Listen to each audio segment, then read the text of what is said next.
Hi, my name is James Anderson. I am the CEO and chairman of Guanajuato Silver. We are Mexico's newest silver and gold producer, producing silver and gold concentrate from the El Cubo operation that we bought last year from Endeavour Silver. Hello and welcome. Thank you. How's the show going for you?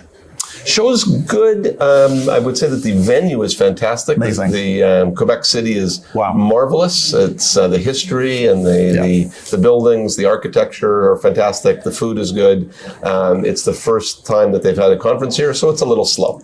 It's a little slow, but I think it's the right format and right tempo. And there's still a bunch of quite good investors here. And I say the city, if you've never been, you should come. Right. For sure. Yeah, okay. So. Well, let's talk business, right? So you and a bunch of people here are kind of selling their wares to some of the Quebec investment guys and some of the more broadly Canadian guys. We maybe need to remind people where you started from, right? Because I think there were a few doubters. Mm-hmm. He said, I don't think this is going to work. It's going to be too small. I don't think it's going to survive. So give us a recap of what you've done, and then I'm going to push you on a few other areas. Sure. Okay. Fair enough. So I think one of the key points about what we did here, which a lot of other mining companies don't, a lot of other mining companies overpay for assets. In our industry, it happens all the time. We only paid $15 million for an asset that 10 years ago changed hands for $200 million. So that's pretty good. In terms of doubters, getting the mine and the mill back up and running and selling concentrate as quickly as we did. In an industry that's always replete with timelines that go on forever and over budget, we were on track, on time, on budget, got the thing up and running very, very quickly.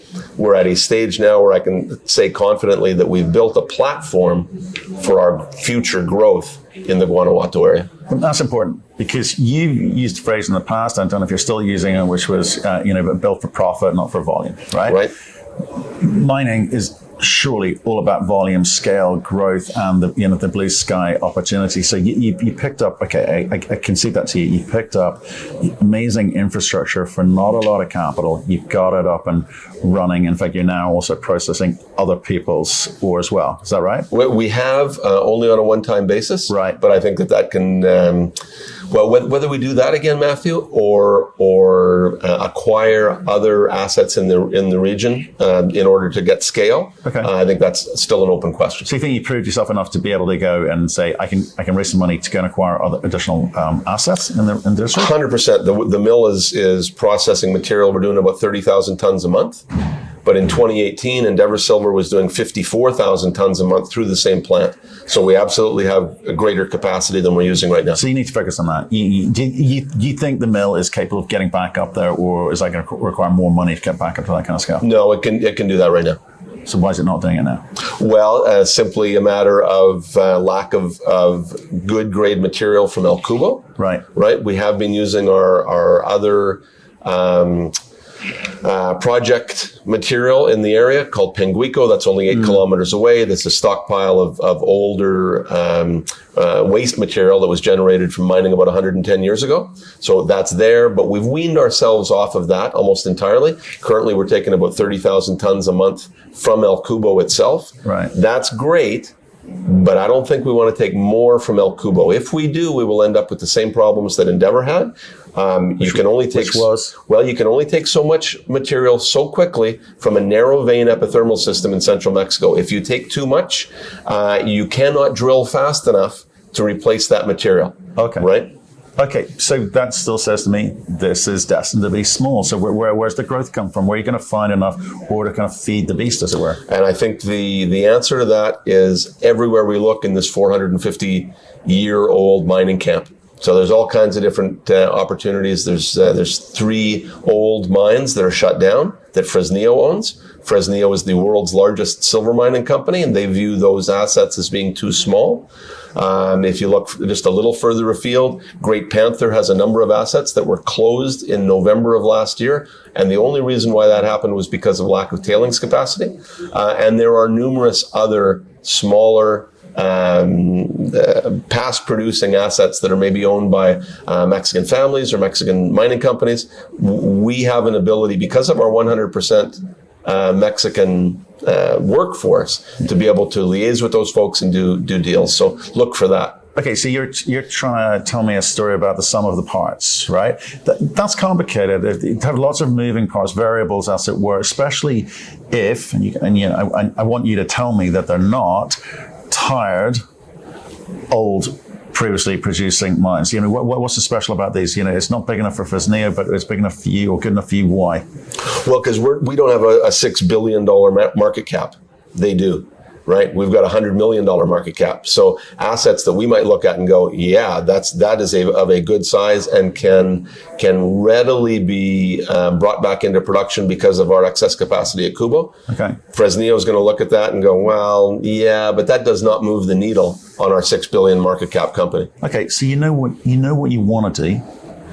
You know where the potential projects or assets are. Yep. What are you doing about it? Well, we're having active discussions with a lot of different parties, and I think the best answer for that question is, well, look what we've done in 12 months. Right, and in less than 12 months, purchased El Cubo, brought it back into production, and are processing 30,000 tons a month. I would suggest. Humbly, maybe, to the rest of the mining world that we have done that quickly at a very, very good rate in terms of the amount of money that we've shareholder money that we've spent. Can we do that again and expand the operation? I believe that we can. Okay, but now there's that expectation. So you rough your own back. You've done it quickly. In terms of cost of capital, good allocation of cost of capital. We now don't need to start seeing the returns. The returns can only come through feeding the mill, right? Yeah. So in priority order, what are we looking at next from you? I get the scale of the opportunity, but you can't do everything overnight. So what's next on the track? I think next on the track, and what we are doing right now, and what we've been doing for the last several months, is targeting capital expenditures to something to items that can have an immediate impact. And if I can give you one example. Mm-hmm. So at El Cubo, the north part of the mine and the south part of the mine were never connected underground. There was about a 150-meter tunnel that needed to be developed in order to make that connection. Currently, and we've been working on this for about 2 months now. Mm-hmm. So currently, trucks that leave the Santa Cecilia area in the north, they have to leave the mine. They go about 7 kilometers up and around in order to get to our processing plant. Fine. Within 2 weeks, that connection will be made underground. Trucks that are filled with ore can go 2.5 kilometers only, all underground, to the processing plant. So we save immediately in fuel, tire wear, road maintenance, right? So targeting stuff like that will have an immediate incremental effect on costs and production. But that feels like tinkering around the edges, right? What's the return on that investment versus going and finding or acquiring the next big asset to actually feed the mill? I mean, that's the bit that excites me more. Saving money on fuel, great, nice. I want more. What have you got? Right. Well, can't tell you yet.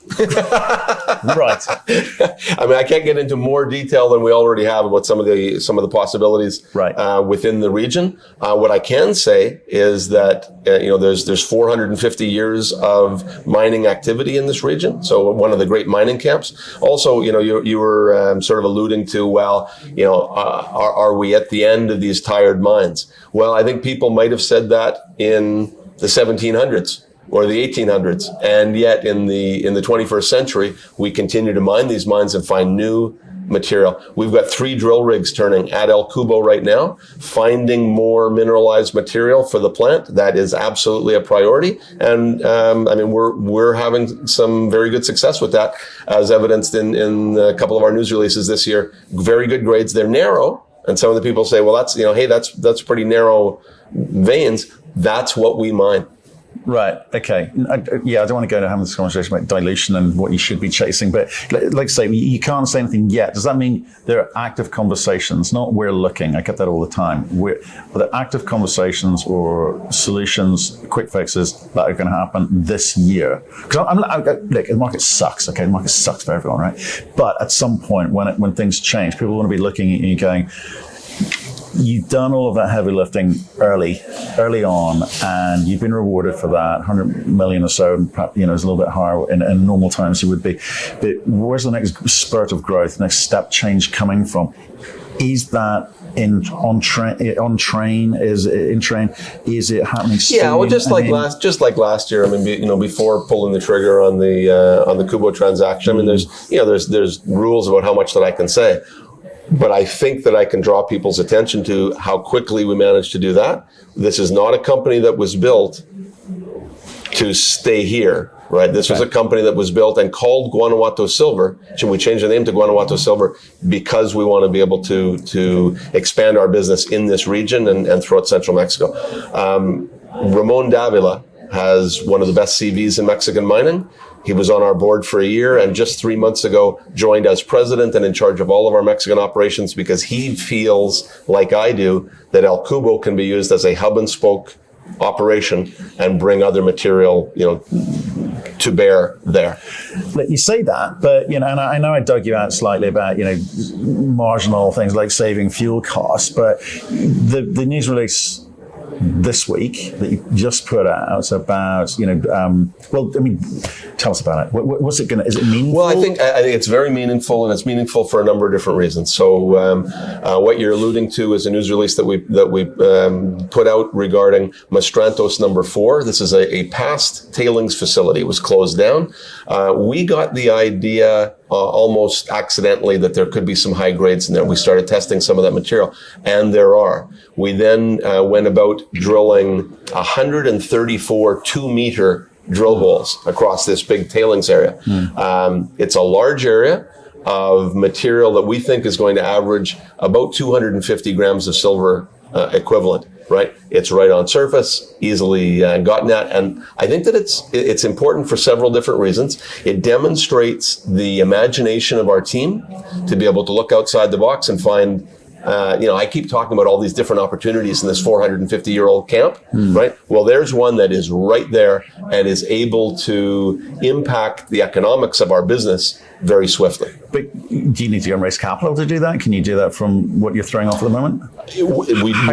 We don't need to raise capital for it. Okay. Right? I mean, it is literally digging material off the top and processing. We will have to spend a little bit of capital in terms of putting together either shaker tables or other gravity extraction methods. So we've done a lot of metallurgical work on it. Right. All of the material, all the higher grade exists mostly as free gold. Okay. So when that material was being put down between about 1986 and 2003, gold price is obviously a lot lower, and it was being taken from higher grade material at the Santa Cecilia area. So it was laid down, and the free gold that is in that material was not extracted. So we can do that and make good money at it. So it'll be done at a separate facility, but it's not big capital to put it. Okay. So, but if I read the release correctly, the recovery rates aren't what you would hope, or not there yet. So, what do you have to do about that? And does that not cost more money? It's going to increase that, or do you have to do some sort of economic study about it? Yeah. So first of all, I mean, in terms of mining costs, well, they're negligible. The stuff's on surface. Yeah. We're going to pick it up, put it in a truck, carry it. It's about 3 kilometers away from the plant, probably about 6 or 7 kilometers on a road. Right. So that's thing one. In terms of the recoveries, about 55% of the free gold that exists there today. Yeah. But it's all about grade, right? So does it work? Yeah, absolutely. Can we do better than that in terms of, getting better percentage recoveries over time? I'm very confident that we can and we will. That'll require a little bit of study and a little bit of trial and error. Right. Okay. Now, you talk a big game about maybe being able to pick up Fresnillo, etc., and others in the district, pick up their assets because it's non-core or not relevant, or doesn't give them what they want. Your mill is of a certain size today. Are there other mills in the district that you'll be able to pick up, or do you bolt on to what you got? Yeah, and first of all, I mean, I do want to point out, I mean, we don't have we don't have anything in front of us with our friends at Fresnillo. I mean, their assets are their assets. I don't want to give anybody the impression that we're in high-level discussions at this time with Fresnillo. With regards the plants in the area, the first time that I went to Guanajuato, what I was impressed with was that there were 4 plants within 26 kilometers of one another, and not one of them was filled to capacity. And I thought, well, that is a recipe for consolidation within the mining business in this area, and that's what we're pursuing. Okay. Well, look, I mean, good to catch up. Good to see you live and in person. Yeah. And you're like a 3-dimensional person. That's amazing. 4D. That's what I am. 4D, folks. Don't want to be undersold. We're following the story with great interest. I kind of like the speed at which you came at it, and time is money and all of that kind of stuff. So I want to see, can you keep that momentum up? That's what I'm looking forward for the next 12 months from you. Fantastic. Well, I mean, that's what we want to do, and really, that's what we would like to be able to differentiate ourselves from the pack, right? We are building a silver and gold mining business in central Mexico. That's a little bit different than drilling holes, hoping to find a deposit.